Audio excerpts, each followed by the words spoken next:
Empire.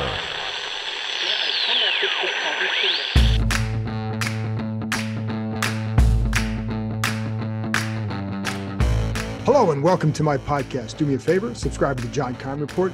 Wherever you get your podcast, you're watching on YouTube, hit that like button, hit that subscribe button. You can find us there as part of Empire Media. That's AMPIRE.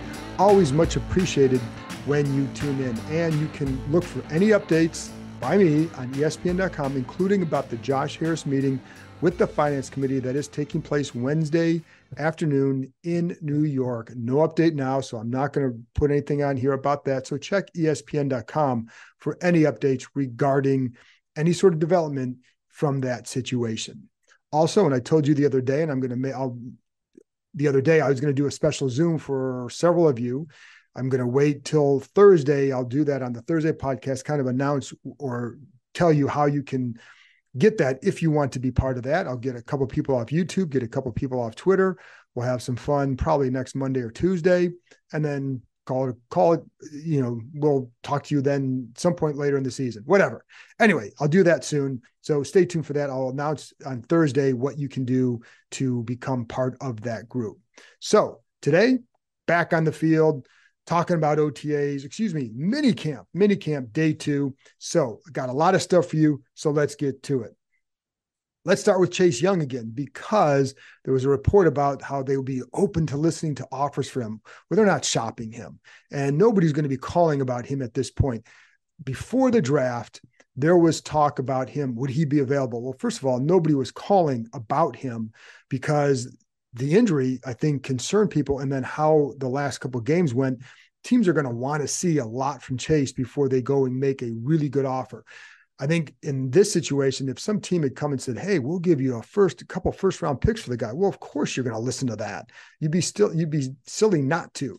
That's what it would have taken. And they're not shopping him. They don't want to trade him. They know that he can be better for them here than any sort of mid to low round pick would have brought back that would ever do anything for them. So that's how they're viewing it. They like where his mindset is right now, is since he's reported for minicamp. They like what they've seen on the field. Now, granted, no contact, but I think it's more like the explosion. How does that look? The quickness, how does that look? Again, I told you the other day, the lack of stutter steps, that on his rushes, that's all good for them. Now, again, you got to produce on Sundays, and what they did tell him is what they've said out publicly. You produce, they're going to find a way to keep you. And a big key to that, folks, is Sam Howell's contract. That having him on a rookie deal, that's the way. If you want to know how they can keep those 4 D linemen together, it's because of Howell's contract. Now, if he hits in a few years, it's going to be a little bit different. But if he hits in a few years, you're going to have a really good quarterback. So it can offset some losses that you get along the way. But for now, that's the way you can keep that group together for a couple of years. But it starts with both Young and Montez Sweat producing. But again, they're not out there shopping him at this point. And again, I think no team is going to trade for him because there's so much they'd want to see before they give up anything for him, if this were even a discussion, and it's not. So we move on. With Montez Sweat, one of the things that he talked about with us today is he trained in Atlanta, he trained in Florida, trained in Colorado. He knows a big key for him this season is finishing plays. That's something Rivera's talked about, something Jack Del Rio has talked about. So how can you do that? So a lot of it was working on the hips and making that final turn when you get to the top of your pass rush and then getting home, because he's done really well getting to that point. A little bit, I think he's been kind of a better version of a Preston Smith, but there's a lot of similarities in terms of how are you going to get to the point where you can now finish those plays. Coverage is also going to help, because not just who they have in coverage, but the type of coverage. And I think they did a better job when their zone match, especially once William Jackson was out, of making it better for the rush. And so let's see if that continues. And if we'll see how that goes, but that's something he's been working on. The other thing is, one thing you notice with Sweat and Young back is the volume during practice goes up, because both those guys like to talk a lot.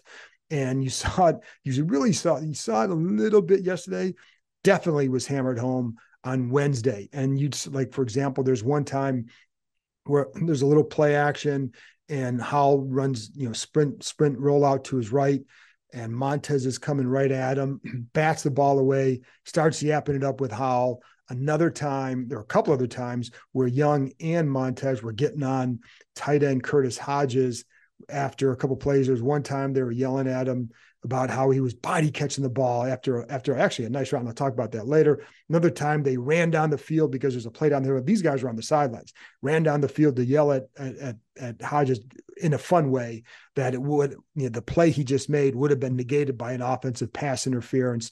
So, but just the volume was definitely increased. Those guys bring energy, and I think they like to talk a lot. And I know I told you yesterday with Sweat, one of the things that I saw in him in terms of that yapping was he would yap, but he would also praise his offensive guys. And that was a point of emphasis for Rivera, reminding them that these are your teammates. That side of the ball is going to help you look better if they're better. So if they're doing things well, let them know. Anyways, but today it was fun for them, and the energy level was a little bit higher. And I think because of those two and how they and their approach. Speaking of Hodges, and I told you, he's a guy that I think that they are very curious to see how he looks in training camp, because he's looked pretty good during the spring. And I think, he's a guy that to me is going to be one to watch in training camp. Stronger lower body, a little bit more stout, and I think he looks good. He's looked pretty good on those crossing routes. There was one time where he dusted Troy Apke in the slot, and I know what you're going to say, well, it's Troy Apke, but it was just the amount of dusting, I guess I should say, on that to me was impressive. But he has flashed a decent amount, and I think that's something that really has kind of caused them to feel pretty good about his development. And again, if they'd had Armani Rogers, I think that guy would have helped them a lot. But I think they should feel pretty good about how this tight end group has looked so far. And in fact, I think it's been a solid group during the spring and a very involved group. So pay attention to that. And I know, in the offseason after they hired Bienemy, there was a lot of talk about how Travis Kelce was used in Kansas City. And do they have to go get more tight ends because they're going to be a bigger factor? They had the tight ends here, and I think we're going to see that, I think.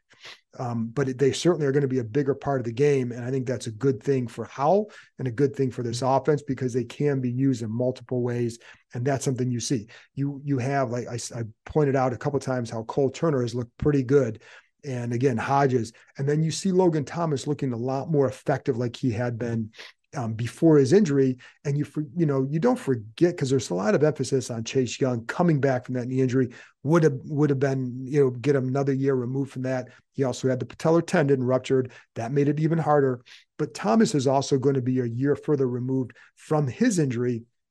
I think that makes a big deal. My sense is that he probably came back a little bit too soon last year because I don't know, I wouldn't say that. I don't know if he rushed back. I don't think it was rushed back, but it certainly was a little bit sooner than maybe he was ready for, because it led to some other issues. So late in the year, much better. Now he's looking more like himself, but I think it's also how they're being used. But you see it, the size. Like, one thing with him is he was never a guy that's just going to create this great separation.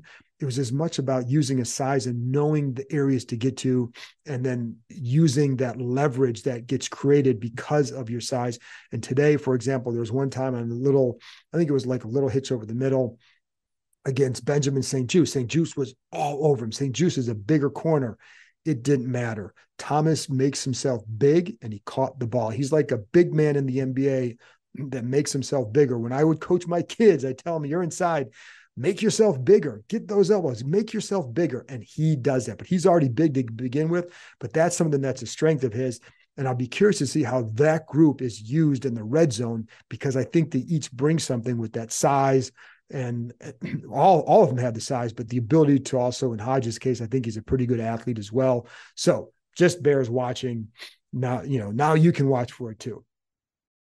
Fishermen pulled the body out of the lake. Do they know who it is? Freeform's Cruel Summer is back with a new season and a new mystery. People are going to start asking questions. We have to get our story straight. From executive producer Jessica Biel. The girls are hiding something. Nothing stays secret in this town for long. There are two sides. How far do I need to go to prove my loyalty to you? This whole thing was your idea. To every secret. I need to know what happened. And what if you don't like what you hear? Freeform's Cruel Summer. New episodes Tuesdays. Stream on Hulu. Did you know the largest ropes course and zipline park in the country is right here in the DMV? Located in the heart of Montgomery County, the Adventure Park at Sandy Spring combines climbing and ziplining to create an aerial obstacle course unlike any other. With challenges anywhere from 10 to 75 feet in the air, there is something for all skill levels. Looking for some family time or the perfect date night before football season starts?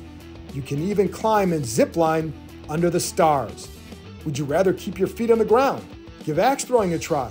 With their projector systems, you can throw at traditional targets, play tic-tac-toe, connect four, or even hunt zombies. Listeners of this show can get $5 off any ticket by entering the code KEIM23DC at checkout. That's KEIM, K-E-I-M 23DC. So there you have it, folks. Climbing, ziplining, axes, food, and bonfires right in your backyard. The weather is warming up, so it's the perfect time to head outside and join the adventure at www.theadventurepark.com. That's www.theadventurepark.com and enter promo code KEIM23DC.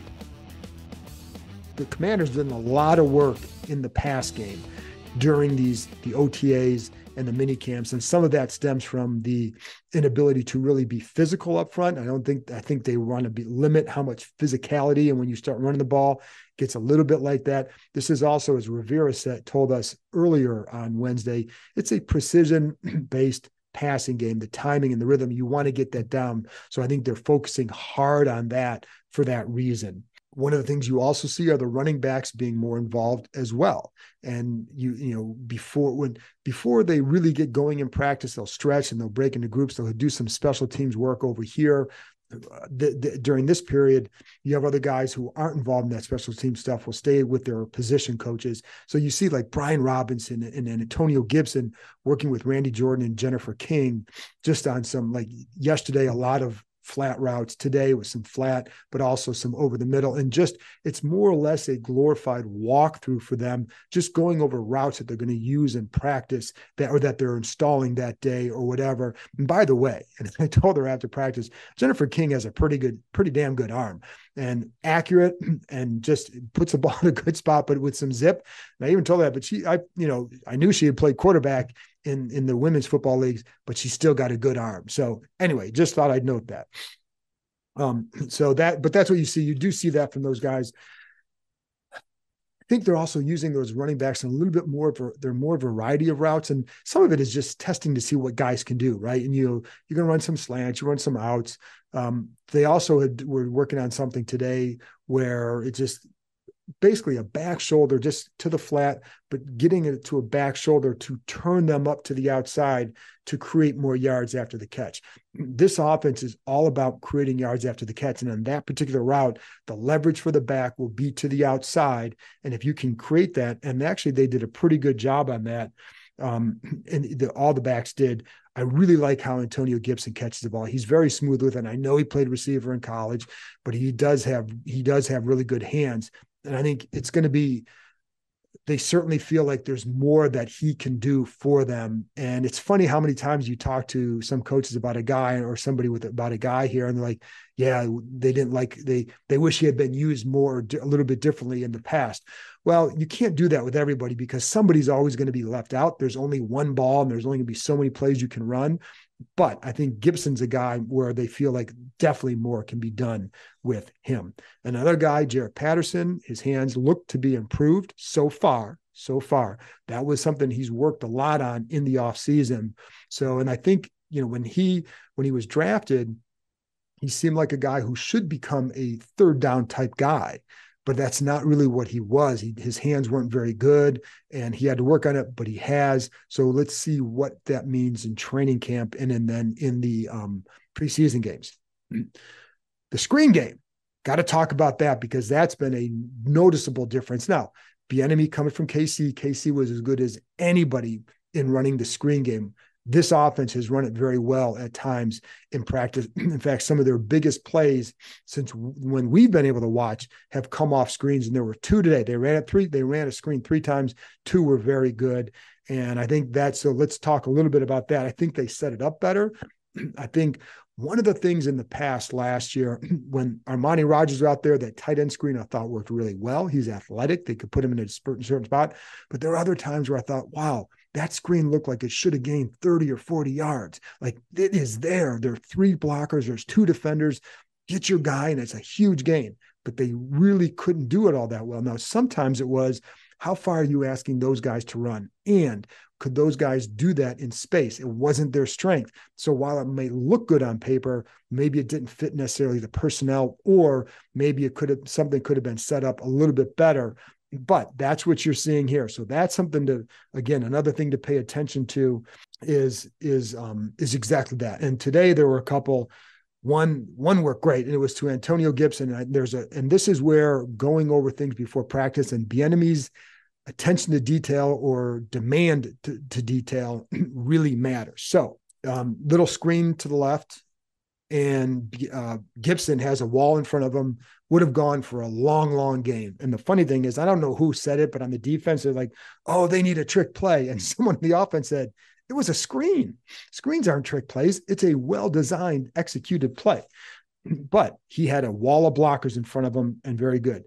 And then another time there was a screen to Jonathan Williams. Nolan Laufenberg gets out front, blocks the one guy who's just enough obstruction of a guy who's out there. That too was a big game. Now let's go back to the Gibson one, because I think you'll like this. So they're kind of in a group setting before they get to the full teamwork, right?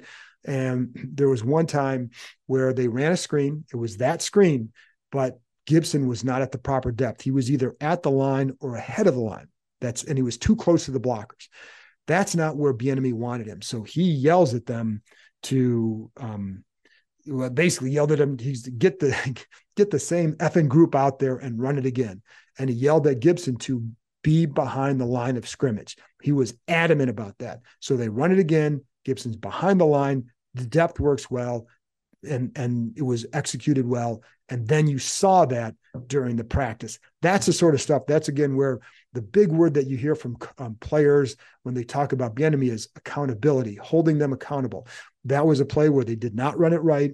He holds Gibson accountable, goes and runs it again, gets it right. Big play during practice. He also did that with Jahan Dotson during one play where it was a jet pass, or jet sweep, excuse me. I think it was a jet sweep. I think that's what it was. Jet sweep, jet pass. I can't remember which one it was, but he goes to the outside. He didn't like that Dotson took it too far outside. So they had him run it again just to get him used to seeing what you see here. And then you have to react accordingly. And on that particular, what you saw there, you need to keep it more. You can't be cutting outside. That's not where the big gain is going to be. And they ran it again, and it worked. So that's something. And the funny thing is about the screens. We asked Dotson about that afterwards, and he just said, "Hey, they have some very crafty screens." Now, and again, in the past, you could use it to different groups: receivers, tight ends, running backs. But I also think it's how you set it up, when you use it, and then the execution, but setting it up is such a big key. And I think Howell has done a good job in his execution with that as well. All right, so another time going back to the Bienemy, I enjoy talking about him because I think it's really different what he's doing as an OC. Maybe not really different, but certainly compared to what we saw from Scott Turner, and a little bit different than what I've seen from some other coordinators, just in terms of the demands that he puts on them and making sure they get it right. And they know. It's funny because I even asked Dotson after practice, is it a little bit in your head when you're out there like, oh, I better do this right, I'm going to get yelled at? He goes, no, you're not really thinking that. You have to play free. He just said, besides, he's going to yell anyway. but he does. I don't think Bienemy yells just yell. He's loud, but I don't think he yells just yell. He yells when he has a point to make and when he's upset about something, and that's the point he needs to make. So there was another time where he pulled the offense, the first team offense, off the field after 2 reps in an 11-on-11 drill because he was pissed at him, and he was upset with Howell in particular, and how Bienemy typically stands way behind the play, so he was about 30 yards or so behind the play. You could, and I'm at the other end of the field, you can hear him pretty clear. But as Howell runs down to him, and you could hear him yelling to Howell, get up to the line of scrimmage, make the call, and go play. So he wants that tempo and that rhythm, and that's a big thing. I think that's going to be a focus for him. And again, that word accountability is used quite a bit when players talk about him. So a couple more things. Sam Howell felt like he had pretty good rhythm today. And again, I don't go too far with what all these practices mean for how these are all steps in the process of building a quarterback for Washington. And one thing I'll say, like, they really do like Jacoby Brissett a lot too. It's not like there's this big distance between Howell and Brissett. There isn't. And a lot of that, again, some of that's natural. There's experience with Brissett, knows how to run the offense, has gotten better with his timing over the last couple of weeks. But they really feel good about Howell as well. Anyways, so I felt like he threw in pretty good rhythm today. Plant, step, pat, ball out. Those are pretty good. Did get picked off. Oh, excuse me. One of the plays that I mentioned yesterday, he got picked off. I can't remember which defender it was, but it was an out route to, I can't remember the receiver. So how about that? I can't remember the D-back, can't remember the receiver, but it was a ball that was tipped and Khaleke Hudson intercepted it. So in talking to someone, it would have been defensive pass interference because they said the way the defensive back kind of vaulted themselves into the play was by pulling on the receiver. So in other words, they liked the decision and the throw from Howell, and the reason why the play was made because it would have been a penalty. Anyway, just so you know. But this is the stuff, like when you see stuff in practice, you don't always know I can't watch film of their practices, so you don't always know what exactly happened in play, and you don't always know what they're supposed to do. So you always have to keep that in mind when you see these plays. Like, you see the result, but you don't always know what it meant or why that play was made. And that's always the hard part. So anyway, but you can tell rhythm and timing. You can see that. And I remember one time talking to D'Angelo Hall years ago about that. Like, how can you tell when a quarterback's getting? He said, when he hits their plant step and the ball's coming out. Well, I see that a decent amount with Howell, especially in the 7-on-7. Not the same thing as 11-on-11. You want to see it in the 11-on-11, but you really see it there, which tells me he knows where he's supposed to go with the ball. And it's just a matter of getting more and more comfortable in that full team work. Baltimore scrimmage or the Baltimore practices are going to be a big deal in terms of that. And again, they're using their tight ends well. And I think that's going to help that rhythm and timing. And you see that a lot in 7-on-7. I like how Howell slides and moves in the pocket. And I've seen that a lot of times. I saw it again today. It's something they definitely work on, and every quarterback's going to work on that. But it's something you see them working on, where slide in the pocket and kind of throw with some pressure coming at you, et cetera. He had a nice pass to Cole Turner on a inside, hit him in stride on a crosser underneath. Next play on that same, throws outside to McLaurin, hits him in stride, good rhythm. Did get aggressive on one deep ball to I can't remember if it was Marcus Kemp maybe, and he wasn't open. I felt like he had McLaurin on the other side, but you take a shot, and this is what the spring is for. Take your shot, see what you can do, but then learn from it, because if it's something you can't do and you still continue to do it, or if it's not there and you still continue to do it, then that becomes your problem. Right now, make some plays and then learn what you can and can't do. Also thought that Jeremy Reeves had a strong day. And I really like that guy. And I just think he's such a good guy to have around. I think there are a lot of guys like that on this team, but he's one that I definitely think they're always going to have to find a place for him, especially over the next few years, because he's always prepared. He's going to help you in practice. He's going to help you on special teams. He's great in the locker room. And, so it's always, but guys like that, deserve to be rewarded, and he certainly has been. Today, he makes a nice one-handed interception on the deep ball that I told you that Howell threw. And what he read the play well, rotated well, put himself in position because of how he read the play, makes a play. Earlier in the day, makes another play. Actually, he didn't make a play. However, what he did do is took away the offense's ability to make a play simply by rotating the right time into the right area. And the coaches see that, and the coaches yell their approval to that. Not going to show if it's in a real game, all it is somebody else is making a play, but he makes the right play and it forces the quarterback to go somewhere else. Anyway, and as far as like Brissett, I wouldn't say a whole lot jumped out to me today for me or to me about him. But I just say, like, I think his rhythm and timing are improving. And, I think you kind of know what you have with him. It's just a matter of him getting comfortable in the offense. I think Howell is still the one where you say, like, where can he get to and when? That's going to be a big key as well. Let's take a couple more minutes on a couple things. Offensive line, Braden Daniels was, what the hell I say Rashid? I don't know who Rashid Daniels is. Braden Daniels. I told you yesterday he was working at left guard. They want to get him some reps there, but he was back at left tackle today, working with the third unit. And he still has a ways to go there. And again, it's hard to accurately gauge the O-line, but what you see is still needing to work on the technique, work on the timing, work on putting yourself in position where you're not having to bend at the waist and allow guys to get around you. Andre Jones got around him today at least one time.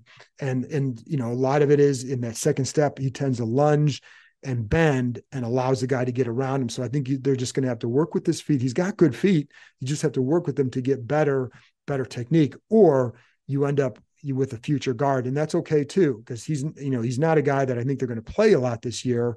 Certainly not a tackle unless there's an emergency, but he's a guy that they feel like could develop there. So can he get there? And if not, you can get him back inside.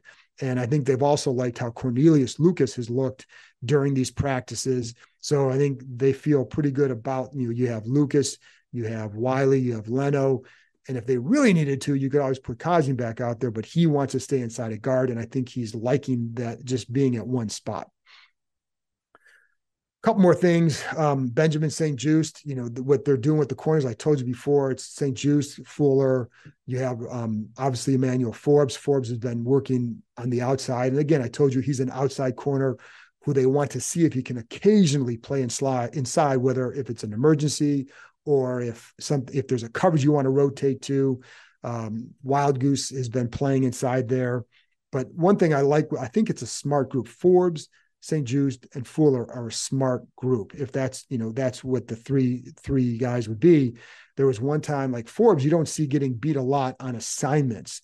There was one time with St-Juste where he executed the assignment wrong, and Brett Vesselmeyer, who's like 20 yards behind the play, is going to come up and say something to him. Before he can, St-Juste yells to him what he should have done on the play. And it's like, hey, as long as you know and you can correct it, then we're good. And I think that's one thing that those D-backs are pretty well. I think it's a smarter group. Quan Martin, I would put in there. I think those safeties are, Cam Curl, who is not working during full team stuff, but he's obviously very smart. I think the other ones are going to be very good too, like that. So it's a potentially a good secondary. So I think that's good for Washington. Percy Butler made a play today, coming up fast against to the flat against Antonio Gibson. So just, the early returns on that group have been solid. So one step, June 7th, we'll see from there where it goes. But right now they look pretty good. And then Sadiq Charles, last thing I'm going to close on.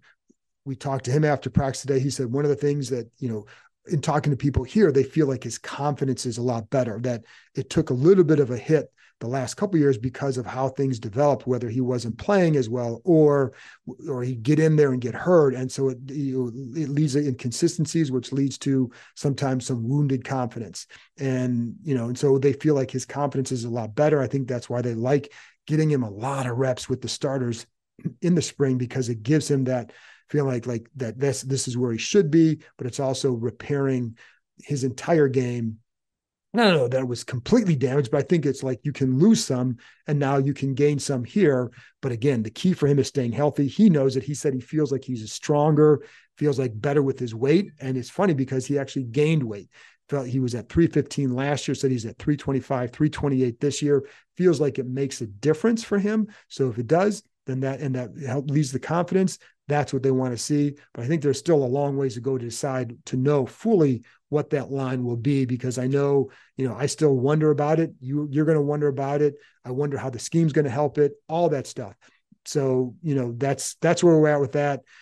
Get into that a lot more later. Anyway, that's my wrap up for today. I'll be back on Thursday with another OTA there you go, a mini camp wrap up, wrapping up the final day of mini camp. And then we'll have some more off-season stuff, wrap up the off-season over the next several days as well. So again, I'm going to announce on Thursday on the podcast how you can be part of that special Zoom session with me. If you want to do that, would love to talk to you guys on there just privately and about whatever for 30 minutes or so.